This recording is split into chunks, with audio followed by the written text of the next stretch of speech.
My name is Alvin, and since this video is a little long, then you can grab a bag of popcorn and enjoy. And today, our map is going to lead us into a new world. And you'll find out in a few minutes if you don't know what that world is now. It isn't very fun to just stay at one point and you can't move, so that isn't very fun. What if you have the freedom to move on any point to a line, compared to not being able to move at all? That is fun. The not be able to move at all is called 0D, or zero-dimensional. The 1D line is one-dimensional line. But even if you can't go on just on a line, then that should be pretty boring.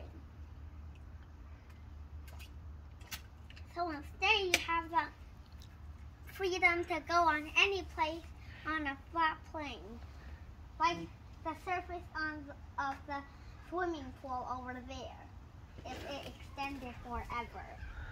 Just like a plane extends forever in both directions, a line also extends forever in its direction.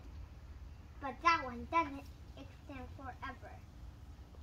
So when this is calm, even when this swimming pool is calm, it isn't a plane because it doesn't extend forever. But then we leave our home plane and then travel all throughout the world getting 3D, or three-dimensional. There are 3 dimensions. This, and this. These are the 3 dimensions. But until now, mathematicians haven't discovered the 4th dimension, which is now known as the hyperbolic plane. But it actually should be a hyperbolic time-space. Well, that's a much more good name for it.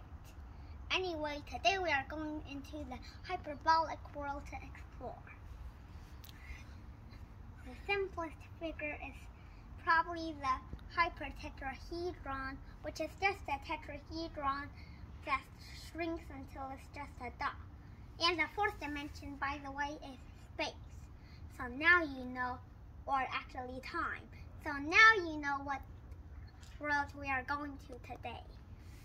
Okay, the simplest figure is the hypertetrahedron, which is a tetrahedron which in time shrinks until it's just a dot.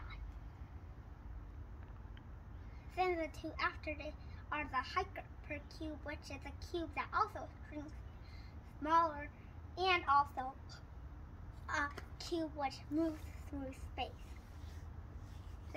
That one is called the tesseract, and the first one is called the hypercube. A tesseract, well, maybe I'm going to think that I can make a tesseract 3D if I truncate it, which means I cut off every corner. But that actually leaves me with more complicated shapes, just as truncating a line gives a segment, truncating a square gives you an octagon, truncating a cube gives you a weird figure, and truncating a tesseract gives you an even more weird figure. And do you know what its corners are now? They used to be square corners, but now they're actually tetrahedrons. Truncated again, well, they aren't perfect tetrahedrons now, but they are still a sort of triangular pyramid. And after that, no matter how many times you truncated, the ones that have previously been corners are now all triangular pyramids. Pretty interesting.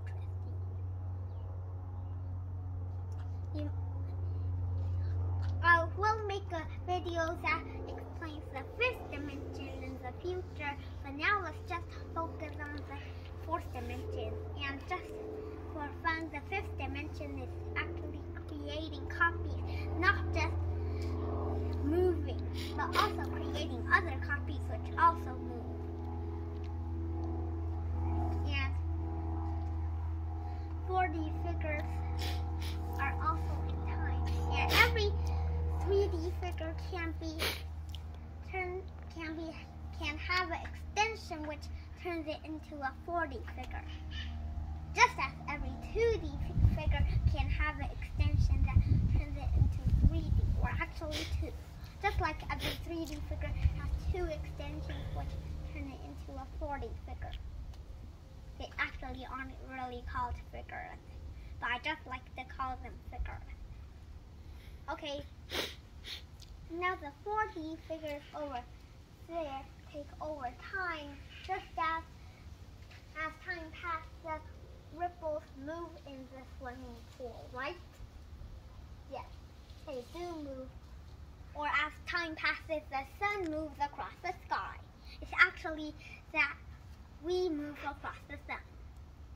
But it seems like the sun moves across the sky. So that is a fourth dimension. Pretty interesting, right? The fourth dimension is moving,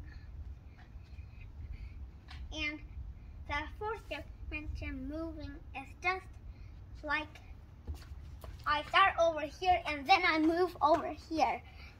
So that's the fourth dimension, moving. Okay, so that's the movement we are talking about. The fifth dimension is actually creating copies, and I have an interesting problem. There's a tree.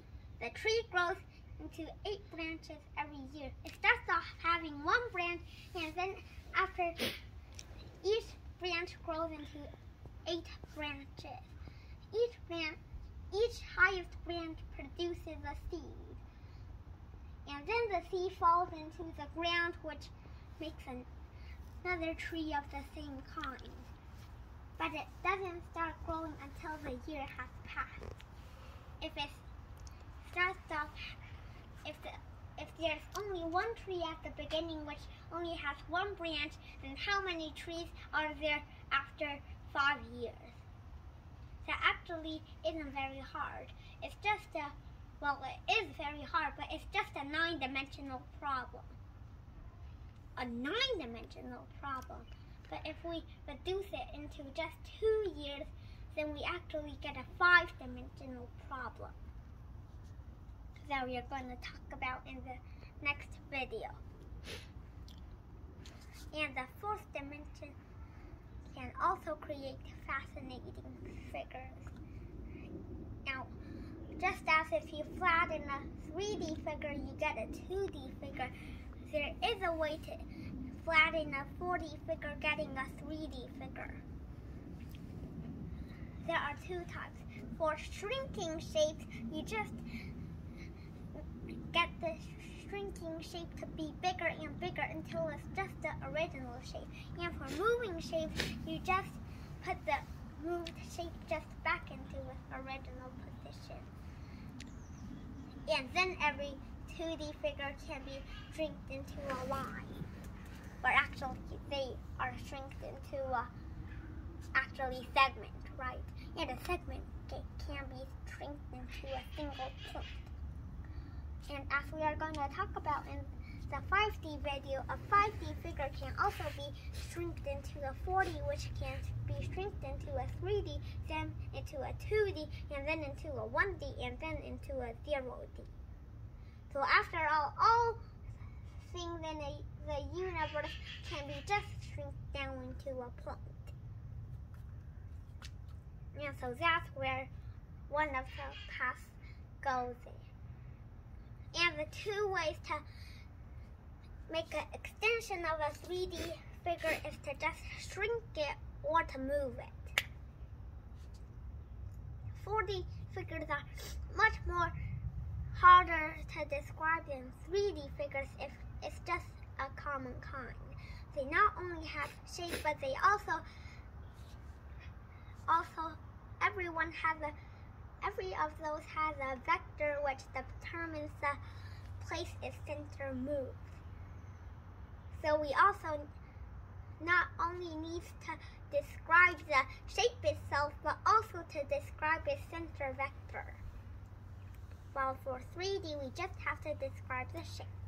So 4Ds are actually more complicated than 3Ds. While 3Ds also have a more harder to see vector, which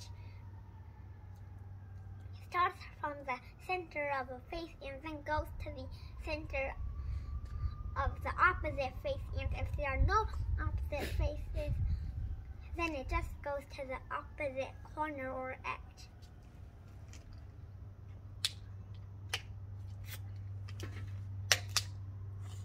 Two-D figures also have a vector which indicates the movement of the midpoint or a midpoint to its opposite edge.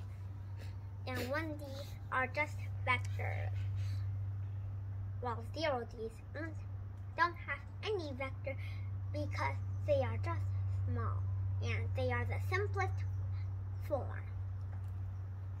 So they are nothing more simpler than a 0D, but all of them besides 0D have vectors.